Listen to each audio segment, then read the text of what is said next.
పల్నాడు జిల్లా నరసరావుపేట కలెక్టరేట్లో జిల్లా కలెక్టర్ శ్రీకేష్ బాలాజీ సమావేశం నిర్వహించారు. ప్రత్యేకమైన పరిస్థితుల్లో పల్నాడు జిల్లాకు వచ్చారని, కౌంటింగ్లో అవాంఛనీయ సంఘటనలు జరగకుండా చర్యలు చేపడతామన్నారు.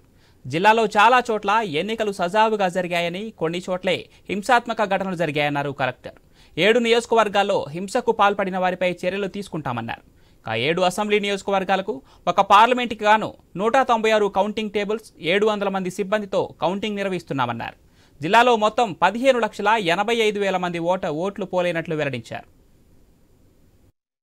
కమిషన్ ఆదేశాల మేరకు పల్నాడు జిల్లా కలెక్టర్గా నేను ఛార్జ్ తీసుకోవడం జరిగింది. కొంచెం ప్రత్యేకమైన కండిషన్స్లో ఇక్కడ రావడం మీ అందరికీ తెలిసిన విషయమే.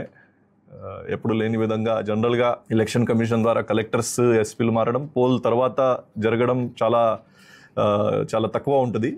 బట్ మన జిల్లాలో ఈ పోస్ట్ పోల్ వైలెన్స్ కొంచెం ఎక్కువ జరగడం వల్ల ఎలక్షన్ కమిషన్ కొంచెం సీరియస్గా తీసుకొని నాకు ఇక్కడ పోస్టింగ్ ఇవ్వడం జరిగింది. సో దాని మేరకు మనకి ఉన్నటువంటి ప్రత్యేకమైన పని ఇప్పుడు కౌంటింగ్ సజావుగా నిర్వహించడము, పీస్ఫుల్గా కౌంటింగ్ పూర్తి చేయడము, కౌంటింగ్ తర్వాత కూడా ఎక్కడ అవాంఛనీయ ఘటనలు జరగకుండా చూడడము. డిస్ట్రిక్ట్ అడ్మినిస్ట్రేషన్, పోలీస్ అడ్మినిస్ట్రేషన్ అందరూ కలిసి ఈ పని చేయాల్సిన అవసరం ఉంటుంది. కౌంటింగ్ స్టాఫ్కి మనం ఇవ్వాల్సిన ఆర్డర్స్, అపాయింట్మెంట్ ఆర్డర్స్ ఈ నెక్స్ట్ 2-3 డేస్లో మనం కౌంటింగ్ స్టాఫ్ ఆర్డర్స్ ఇవ్వడం జరుగుతుంది. అదేవిధంగా section 144 as of now 5th June వరకు పాత కలెక్టర్ గారు ఆల్రెడీ ఇష్యూ చేసి ఉన్నారు.